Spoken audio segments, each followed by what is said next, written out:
दीदी ने बंगाल के युवाओं के, यहां की युवा पीढ़ी के बहुत कीमती 10 साल छीन लिए हैं। दीदीर पार्टी होच्छे निर्ममतार पाठशाला। दीदीर पाठशालाते सिलेबस होच्छे तोलाबाजी।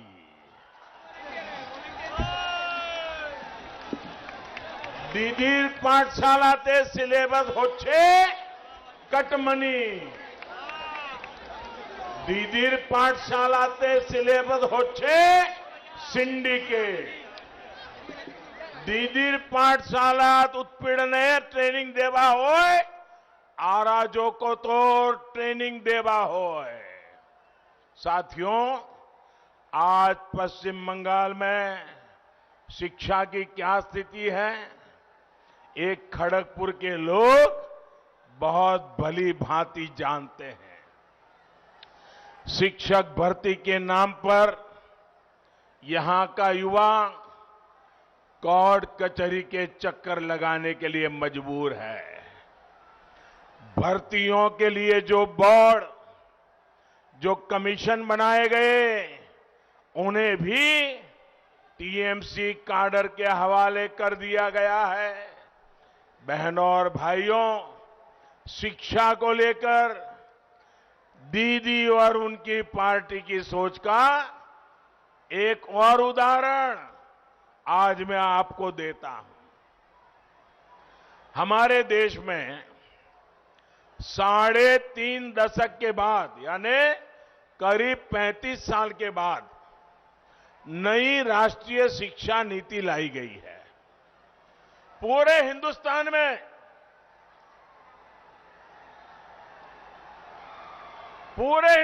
में ये नई राष्ट्रीय शिक्षा नीति की तारीफ हो रही है और इसका मकसद है 21वीं सदी की जरूरतों के अनुसार शिक्षा में बदलाव हो।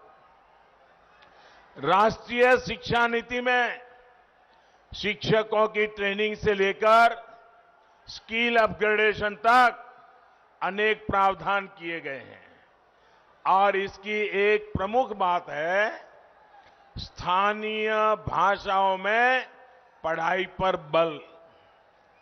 टेक्निकल एजुकेशन हो, मेडिकल की पढ़ाई हो या फिर प्रोफेशनल कोर्स, इन सब में स्थानीय भाषाओं पर जोर दिया गया है। हम चाहते हैं कि गांव और गरीब का बच्चा और भी आसानी से डॉक्टर, इंजीनियर, मैनेजर, किसी कंपनी का सीईओ बन सके। आप मुझे बताइए भैया, गरीब का बच्चा भी डॉक्टर बनना चाहिए कि नहीं बनना चाहिए? गरीब का बच्चा भी इंजीनियर होना चाहिए कि नहीं होना चाहिए? गरीब की बेटी भी अपने सपने पूरे कर सके, ऐसी व्यवस्था होनी चाहिए कि नहीं होनी चाहिए? लेकिन भाषा के कारण उसके सपने चूर चूर हो जाते हैं। हमने कहा है गरीब का बच्चा भी डॉक्टर बन सके, उसलिए उसकी भाषा में हम पढ़ाएंगे और उसको डॉक्टर बनाएंगे। लेकिन दीदी को तो इसका भी विरोध है।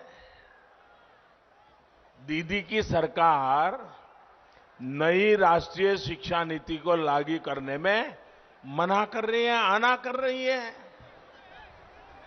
दीदी को पश्चिम बंगाल के लाखों युवाओं के भविष्य की, उनके कैरियर की कोई चिंता नहीं है।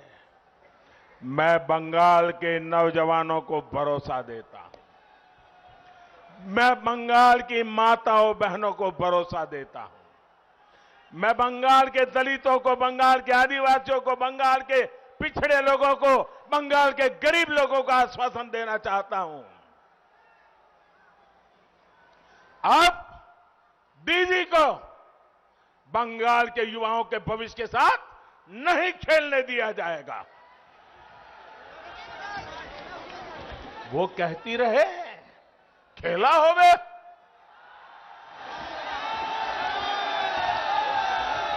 लेकिन पूरा बंगाल आज कह रहा है, ये हमारा पश्चिम बंगाल आज कह रहा है, खेला शेष होवे, विकास आरंभ होवे। साथियों, आज दीदी से पश्चिम बंगाल के लोग 10 साल का हिसाब मांग रहे हैं, लेकिन जवाब देने के बजाय दीदी उन पर अत्याचार कर रही है। आज हर बंगालवासी कह रहा है, दीदी के तो बोलछी किंतु उन्हीं सुनेच्छन ना। अम्फान चक्रवात का हिसाब मांगो तो दीदी को गुस्सा, राशन के चावल की चोरी का जवाब मांगो तो जेल में डाल देती है, कोयला घोटाले पर जवाब मांगो तो पुलिस से डंडे मरवाती है, चाकरी पर जवाब मांगो तो घर जला दिया जाता है। साथियों, आज बंगाल का गरीब पूछ रहा है कि उसको आयुष्मान भारत के तहत मुफ्त इलाज की सुविधा का लाभ क्यों नहीं मिलता।